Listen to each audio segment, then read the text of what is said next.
আমাদের 5th ইয়ার marriage anniversary উপলক্ষে আমার বরের কাছে ছিল আমার কিছু ডিমান্ড মানে ওই সাজগোজ নিয়ে, যেমন হচ্ছে ফেসিয়াল করা, হেয়ার ট্রিটমেন্ট করা, মেহেন্দি পরা, এইগুলো আর কি। তো আমার বর আমার সবকটা ইচ্ছেই পূরণ করেছে, তার মধ্যে আজকে ছিল মেহেন্দি পরার দিন। তো আজকে মেহেন্দি পরানোর জন্য আমি ডেকে নিয়েছিলাম আমারই এক ফ্রেন্ড শুভ্রাকে। ও ভীষণ ভালো করে যত্ন নিয়ে মেহেন্দি পরায়, আমার তো খুবই ভালো লেগেছে এবং মেহেন্দিটা কালারও ভীষণ ভালো এসছে। আর সব থেকে ভালো জিনিস হলো ও মেহেন্দি কিন্তু বাড়িতে তৈরি করা, ওর হচ্ছে হোমমেড মেহেন্দি। ও সেই মেহেন্দির কোণ দিয়ে কিন্তু মেহেন্দি পড়ায়, মেহেন্দির কালারটাও দুর্দান্ত আসে।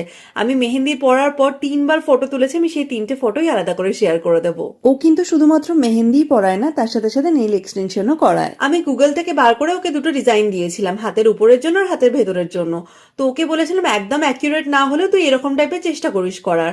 ও কিন্তু সুন্দর করে বেশ ডিজাইনটা করে দিয়েছিল, আমার তো বেশ পছন্দ হয়েছে। এবং ওই যে বললাম কালারটাও ভীষণ ভালো এসছে। মেহেন্দির কালার ভালো না আসলে ভালো লাগে বলো?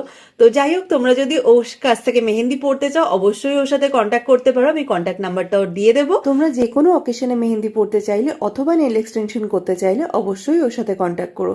তো চলো আজকের মতো বাই।